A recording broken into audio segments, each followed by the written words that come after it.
Shavua Tov. Nous continuons donc les prodiges du Baal Shem Tov. Aujourd'hui, nous allons raconter une histoire qui s'est passée avec Rabbi Avraham, qui était le fils du Maguid de Mezrich.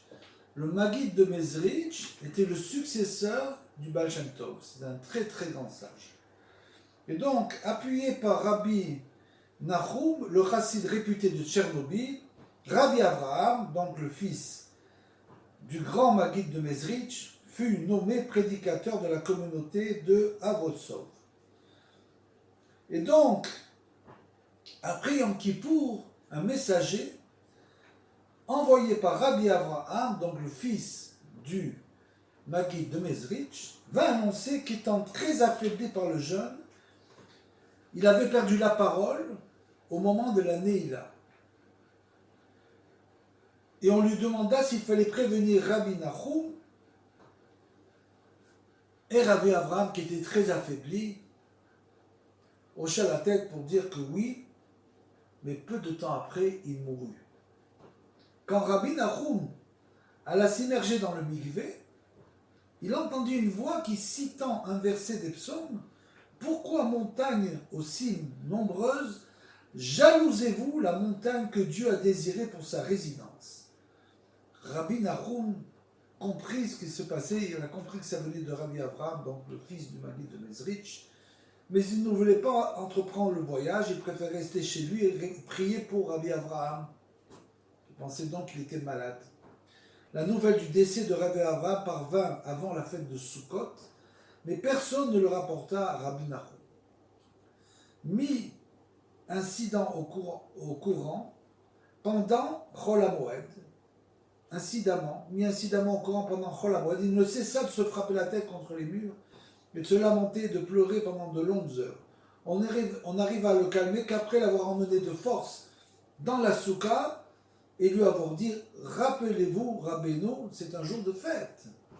Il se calma et commença à faire son éloge. Et donc là, il commença à raconter Rabbi Nahum, donc, qui était un chassid réputé et qui était un ami de Rabbi Avraham, le fils du Maguid de Mezrich, raconte « Je me trouvais à Anépoli et je lui ai demandé, donc j'ai demandé à Rabbi Avraham, s'il avait vu son père, le grand Maguid de Mezrich. Oui, répondit-il. Dans le rêve ou dans la réalité, demandai-je.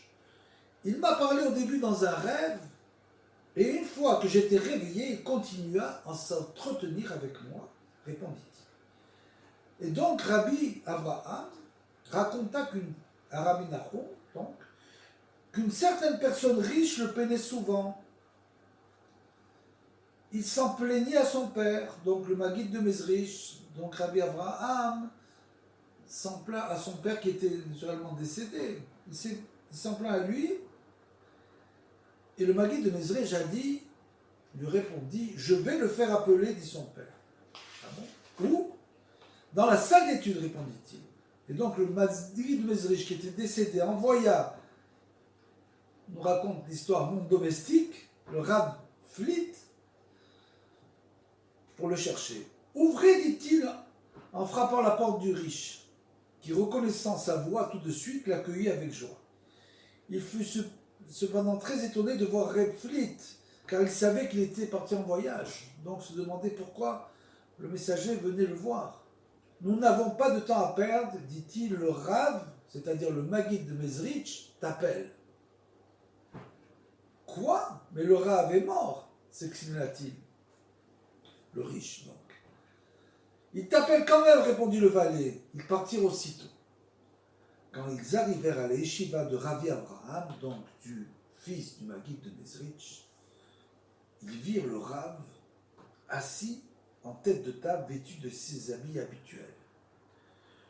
Tu crois que je ne suis pas de ce monde, et ceci te donne le droit de faire ce que bon te semble. Regarde, je suis bien là. Le riche, stupéfait, chercha des excuses, mais le Rav l'arrêta net. Va-t'en, lui cria-t-il, en se retournant vers Reb Flit, il dit, Flit, ramène-le chez lui. Lorsqu'il rentra chez lui, le riche s'évanouit et il eut un grand tumulte. Tous ses voisins apeurés accoururent et l'aidèrent à reprendre connaissance. Ils lui demandèrent la cause de son évanouissement. Il leur expliqua. Et donc ils se rendirent tous, donc à cette époque-là, chez Rabbi Abraham. Mon père l'a sans doute appelé, dit-il avec le sourire. D'où le savez-vous, lui demandèrent-ils.